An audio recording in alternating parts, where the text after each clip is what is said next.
mulai dari korban kecelakaan, orang sakit, dari yang saat menjemput masih hidup hingga meninggal di perjalanan, udah dialami semua. Pak Harto mulai terbiasa dengan semuanya. Udah terbiasa juga dengan melihat korban kecelakaan. Kejadian-kejadian aneh pun belum pernah Pak Harto alami selama bekerja di sana. Bahkan beliau ngarep nggak ada kejadian tersebut. Hingga akhirnya kejadian yang tidak Pak Harto harapkan terjadi. Malam itu pukul 11 malam, Pak Harto berada di rumah karena kebetulan klinik udah dapat supir ambulan lagi agar bisa bekerja secara bergantian. Kebetulan juga malam itu terjadi kecelakaan antara motor dengan motor juga yang menewaskan kedua pengendara tersebut. Pak Harto yang sudah bersiap ingin tidur dikagetkan dengan suara gedoran pintu rumahnya. Duk duk duk duk. Pak Harto, Pak! Teriak suara dari luar rumahnya. Pak Harto yang kaget dan bingung langsung bangun dan menuju pintu depan. Loh, Jamal, ada apa? Kok kayak panik gitu?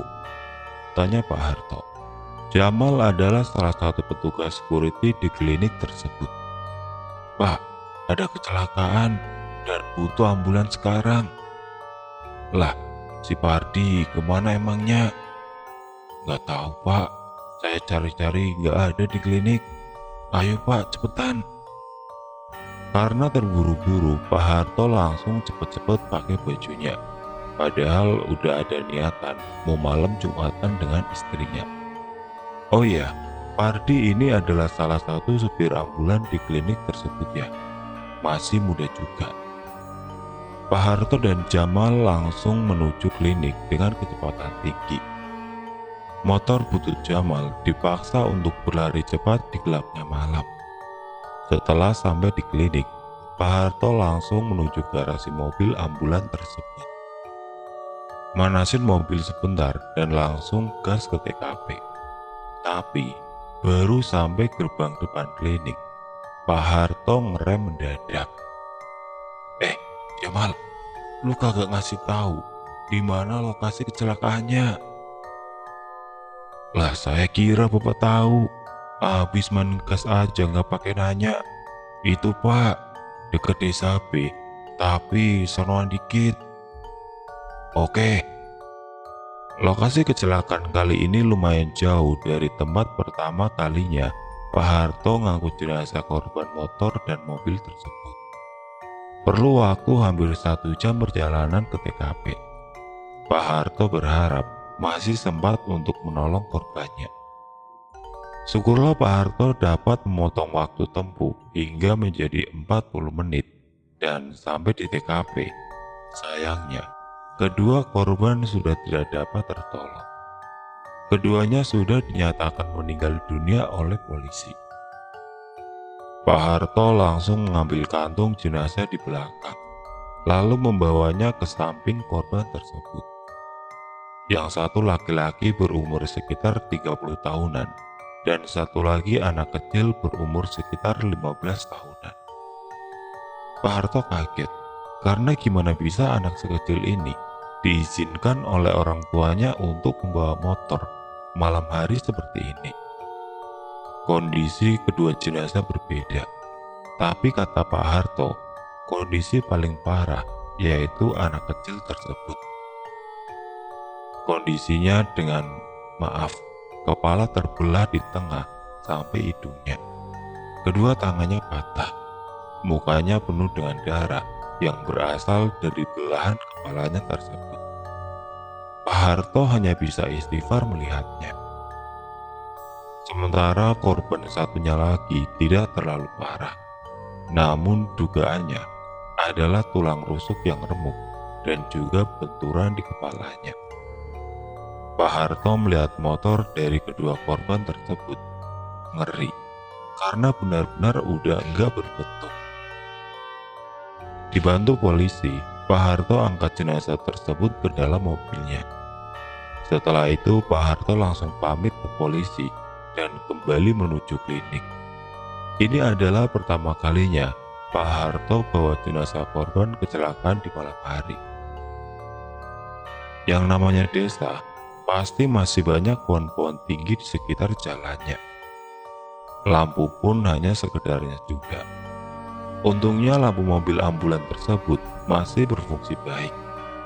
Pak Harto menjalankan mobilnya tidak terlalu kencang karena takut ada hewan warga yang tiba-tiba nyebrang.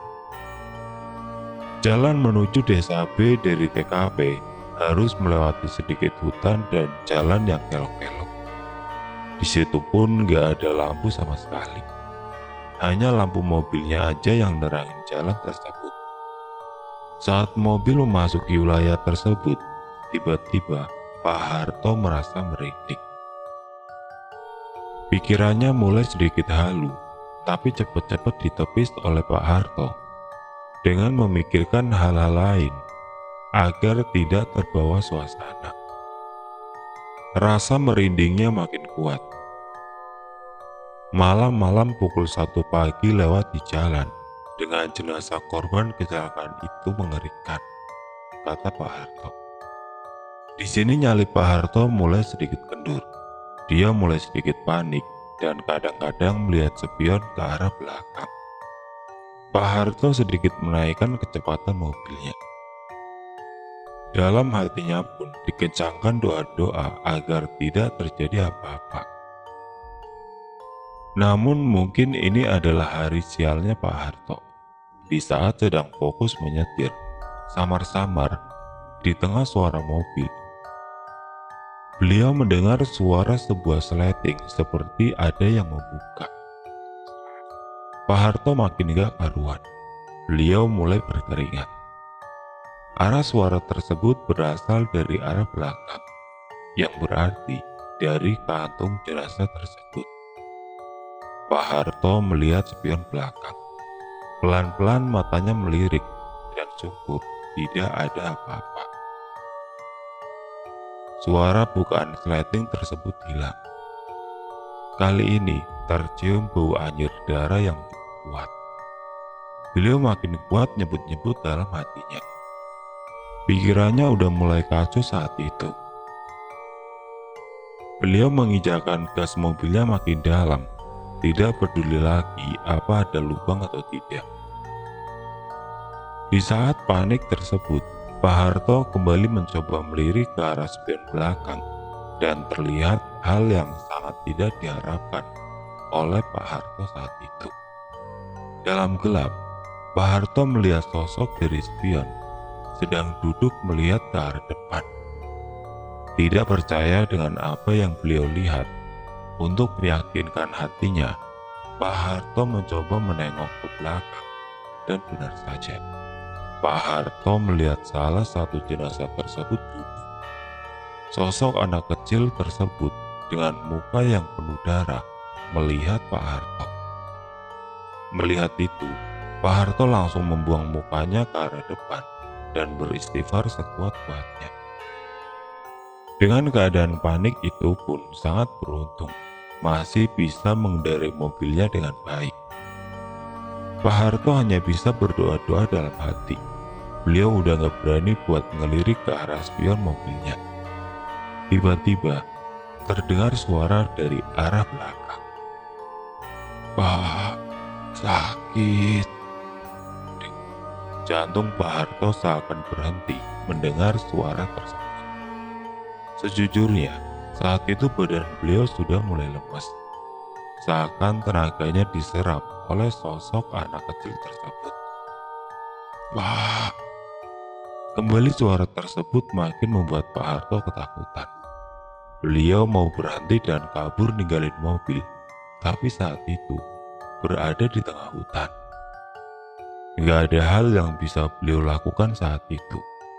Hanya bisa berdoa aja dan mencoba menguatkan nyalinya. Itu adalah hal yang gak bisa saya lupain. Bener-bener deh, badan lemes banget, cerita Pak Harto. Mobil mulai memasuki desa B. Pak Harto sedikit tenang karena sudah mulai ada penerangan di jalan. Beliau coba beraniin diri lagi buat ngelirik ke arah spion. Kali ini, sosok anak kecil tersebut sudah gak ada. Entah mengapa, sepanjang perjalanan di dalam desa B tersebut, tidak terjadi apapun.